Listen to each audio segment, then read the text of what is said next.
Done, sir. Now, next topic is magnetic flux. ये काफी important topic है इस चैप्टर का। जैसे मैंने इलेक्ट्रिक फ्लक्स बताया था वैसे मैग्नेटिक फ्लक्स भी होता है, दोनों का सिंबल सेम होता है phi.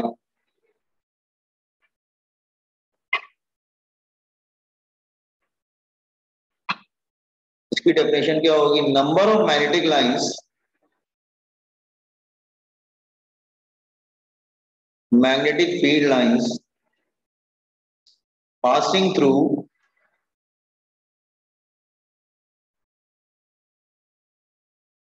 unit area normally। Number of lines passing through unit area normally, इसका मतलब ये हुआ कि सपोज कर लो यहां पे मैं एक एरिया ले लेता हूं,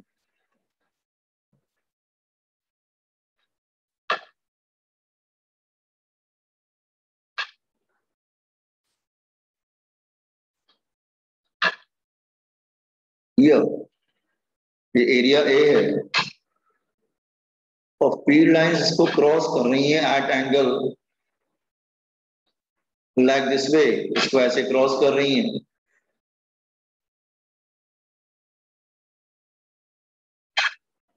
बिल्कुल परपेंडिकुलर।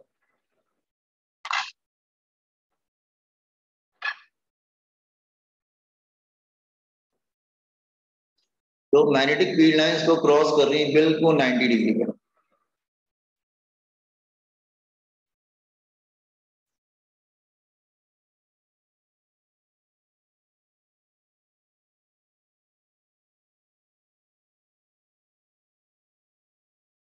एरिया ए है। तो फ्लक्स का फॉर्मूला क्या होता है? बी परपेंडिकुलर इंटू एरिया, मतलब अब परपेंडिकुलर लेना पड़ता है, बिल्कुल 90 पे जा रही, नॉर्मल टू द सरफेस, बिल्कुल परपेंडिकुलर का साइन बना होता है। तो ये बहुत सिंपल फॉर्मूला होता है, बी परपेंडिकुलर इंटू एरिया। इसकी यूनिट क्या होती है? हम लोग एसआई यूनिट की ही बात कर रहे हैं और किसी की बात नहीं कर रहे हैं। एसआई यूनिट में दो यूनिट होगा, एक तो होगा वेबर, वेबर पर्सन का नाम, और दूसरा होता है tesla metre square. Tesla metre square, are you getting? Tesla metre square.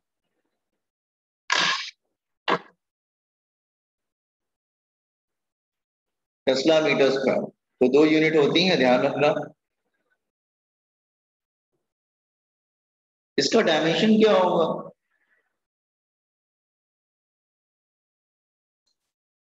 B into ए है इसका dimension.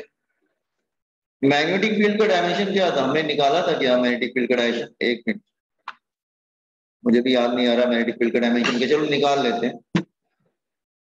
Fleming left hand rule, magnetic field क्या था? किसी को B I L sine theta. तो बी क्या हो जाएगा? That is F upon I L sine theta. Force क्या होगा? That is M one L one T minus two. Current हो जाएगा आई, लेंथ हो जाएगा दैट इज एल।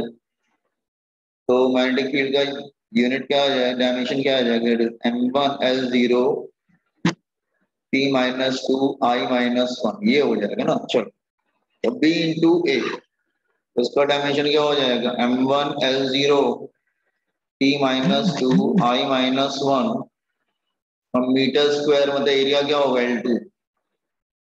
तो क्या आ जाएगा? That is M one L two T minus two I minus one. Put on this one, magnetic flux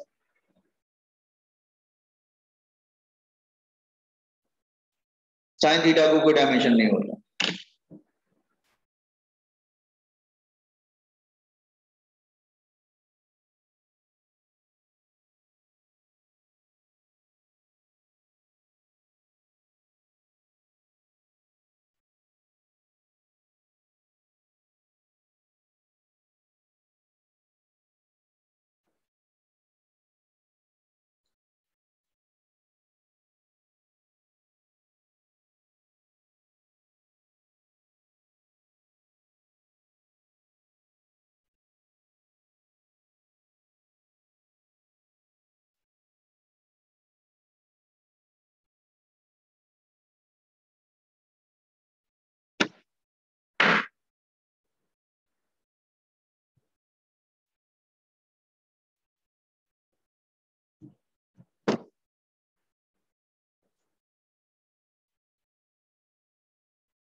done sir.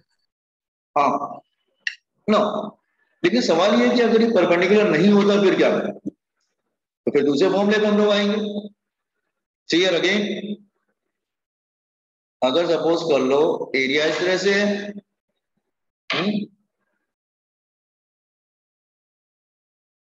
Like this way, area like this वे, और हम लोग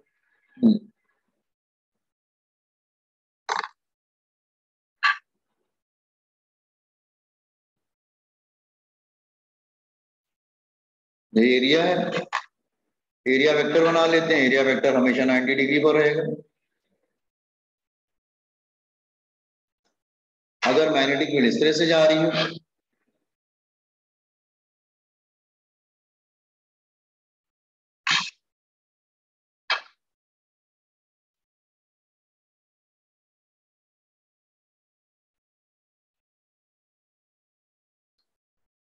अगर मैग्नेटिक फील्ड बन रहा है थोड़ा सा,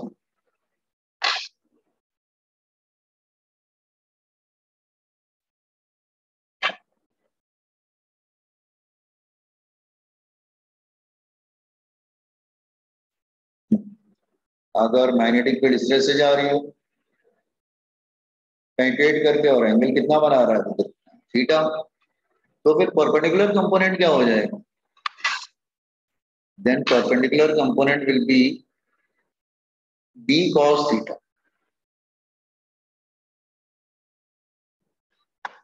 तो फ्लक्स का फॉर्मूला क्या होता है? नाउ अगेन, फ्लक्स का फॉर्मूला क्या होता है? That is B perpendicular into area. तो बी परपेंडिकुलर यहाँ पे क्या है? B cos theta into area. तो फ्लक्स क्या बन जाएगा? बी ए cos थीटा, या बोल सकते हैं बी डॉट ए। तो इससे स्केलर क्वांटिटी, ये एक स्केलर क्वांटिटी है।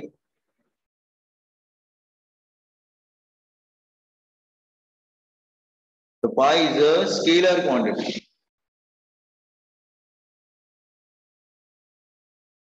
What put on the second formula?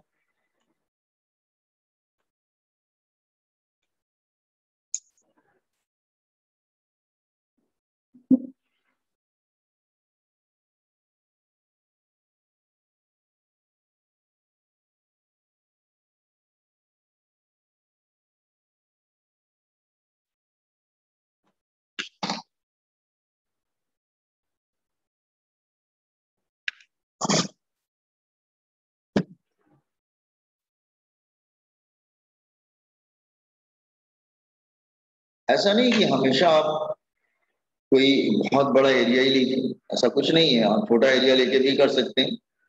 Let's say it's a very small area and this is D A, very small area, and magnetic field is like this way here.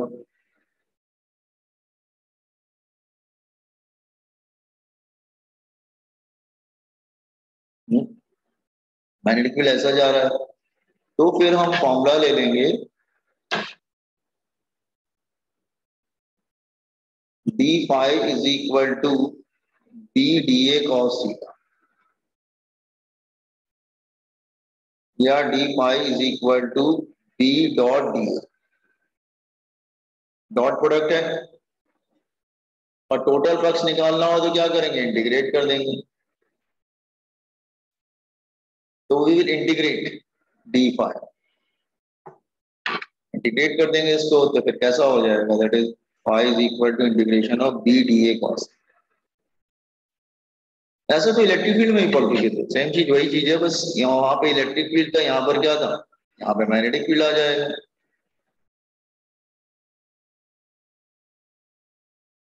तो compute on the third formula also.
हाँ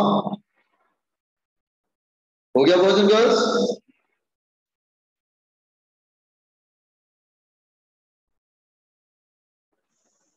क्या हो गया दिनेश?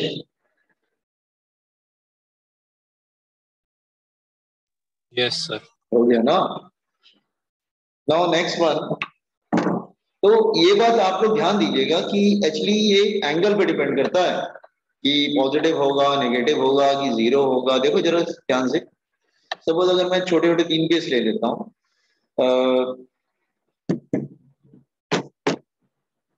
हाँ ऐसे मैं ले लेता हूँ, चलो एरिया ऐसे ले लेता हूँ, छोटा एरिया ऐसे ले लेता हूँ। 1 2 3 एंड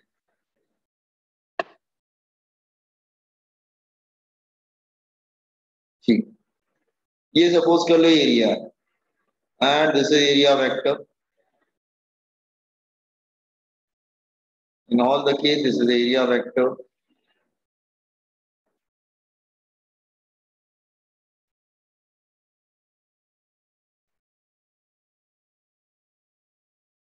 और एरिया वेक्टर हमेशा 90 पे होगा। हम्म? अगर सपोज कर लो कि मैग्नेटिक फील्ड अगर इस तरह से क्रॉस कर रही है उसको, दूसरे केस में मैग्नेटिक फील्ड ऐसे क्रॉस कर रही है इसको, तीसरे केस में मैग्नेटिक फील्ड ऐसे क्रॉस कर रही है लाइक दिस वे।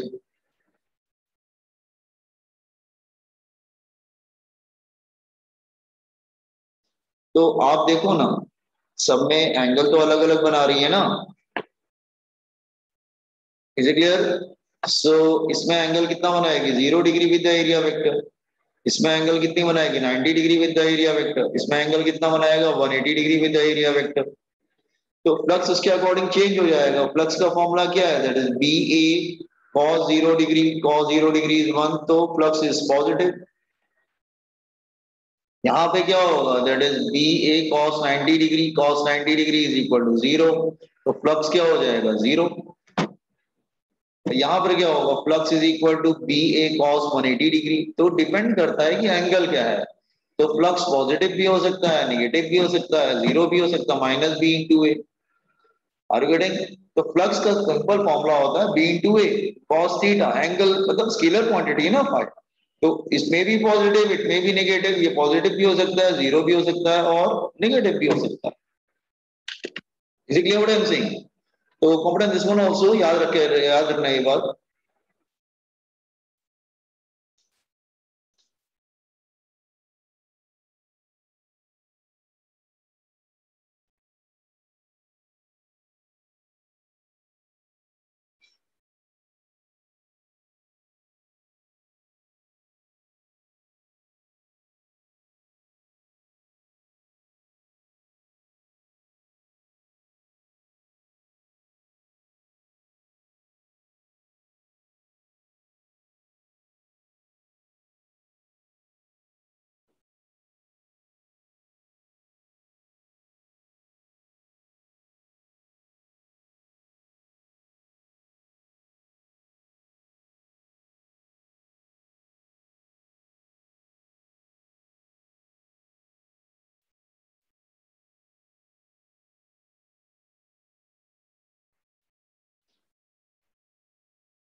अच्छा नो, तो हमारे पास फ्लक्स का फिलहाल फॉर्मूला आ गया।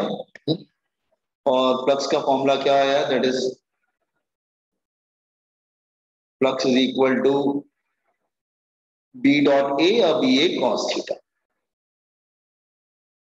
लेकिन ये अगर लूप अगर ले रहे हैं, सपोज कर लो कोई लूप ले रहे हैं, तो अगर ये वन लूप है, वन टर्न है तो ठीक है, वन लूप, ये वन टर्न है तो ठीक है।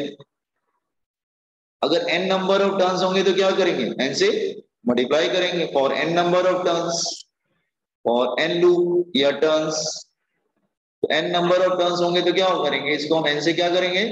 मल्टीप्लाई कर देंगे। n टर्न्स, अगर n टर्न्स होंगे तो क्या करेंगे? तो फ्लक्स हो जाएगा दैट इज n से मल्टीप्लाई कर दिए BAN cos थीटा, ठीक है। तो ये होता है basically complete formula with number of terms. अच्छा, अगर न्यूमेरिकल में दिया है तो ठीक है, नहीं दिया है तो नंबर ऑफ टर्म्स को 1 ले लेना, उसमें क्या है। Is it clear what I am saying? Then take number of terms 1। अच्छा, अब जब फेरेडेज ने ये सब एक्सपेरिमेंट किया तो उसने देखा जो फ्लक्स है, जो नंबर ऑफ लाइंस, मतलब जो मैग्नेटिक लाइंस, उसने फेरेडेज ने एक्सपेरिमेंट जो किया तो क्या किया था, नंबर ऑफ लाइंस एंट्रिंग कर रही है मैग्नेट से तो इंक्रीज कर रहा है, करंट आ जाता है एकदम से, वो मैग्नेट को पीछे पुल करता था तो फिर करंट आ जाता था। तो मैग्नेटिक लाइंस को एक्चुअली हम लोग फ्लक्स वर्ड यूज करेंगे उसके लिए। हम बार बार मैग्नेटिक लाइंस नहीं बोलेंगे कि मैग्नेटिक लाइंस एंटर हो रही है, मैग्नेटिक लाइन एग्जिट कर रही है, नहीं, उसको हम वर्ड यूज करेंगे फ्लक्स।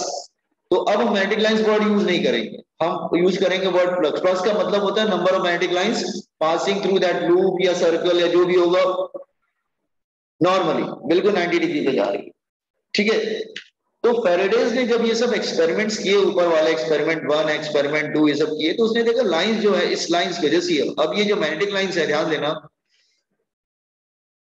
हाँ, अब ये जैसे मान लो, सपोज कर लो, ये जो मैग्नेटिक लाइंस है ना, उसको हम लोग फ्लक्स बोलेंगे, ठीक है, ध्यान देना। अच्छा, तो now Faraday's law of electromagnetic induction, Faraday's law of electromagnetic induction, ये बहुत इंपॉर्टेंट लॉ है for examination point of view. Faraday's law of electromagnetic induction,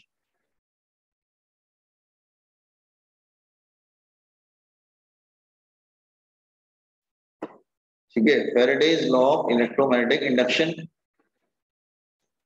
yes, उसने लॉ बताया कि जब ये लाइंस एंटर होती हैं या एग्जिट करती हैं तो लाइंस मतलब फ्लक्स, तो उसकी वजह से क्या होता है, करंट इंड्यूस हो जाता है और एक वर्चुअल बैटरी सेटअप हो जाती है, ईएमएफ सेटअप हो जाता है, ठीक है।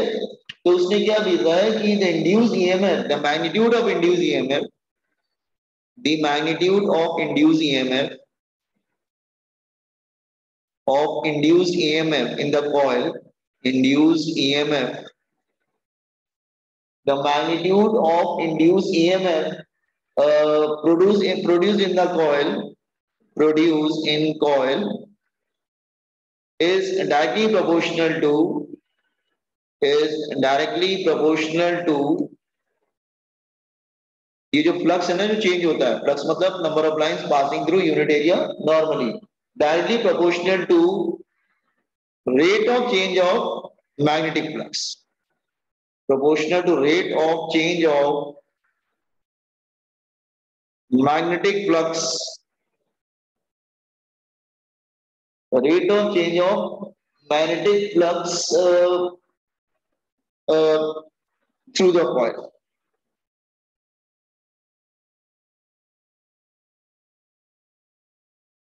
तो E जो है हमने लिया इंड्यूस ईएमएफ,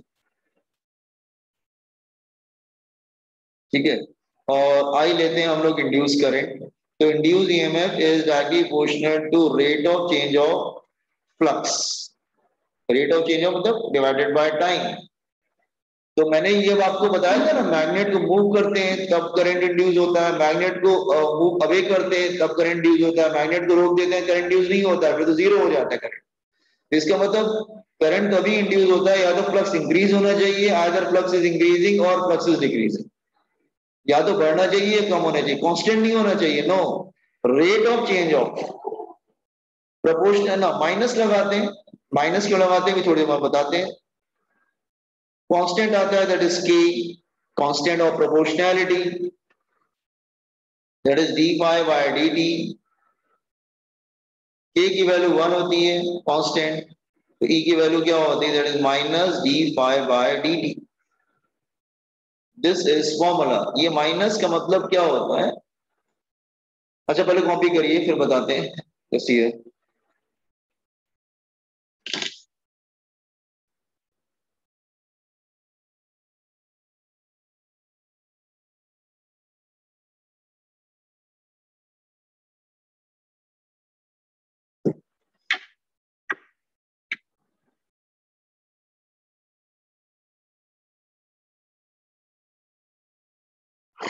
माइनस का मतलब जानते हो क्या होता है? माइनस का मतलब ये होता है, माइनस बहुत इंपॉर्टेंट फैक्टर है।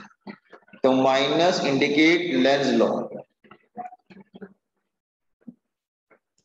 Lenz law that is, Lenz law क्या बोलता है? The direction of induced EMF is such that, the direction of induced EMF is such that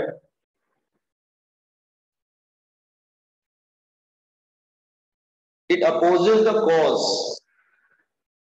it opposes the cause, अभी explain करेंगे सब, cause that produce it,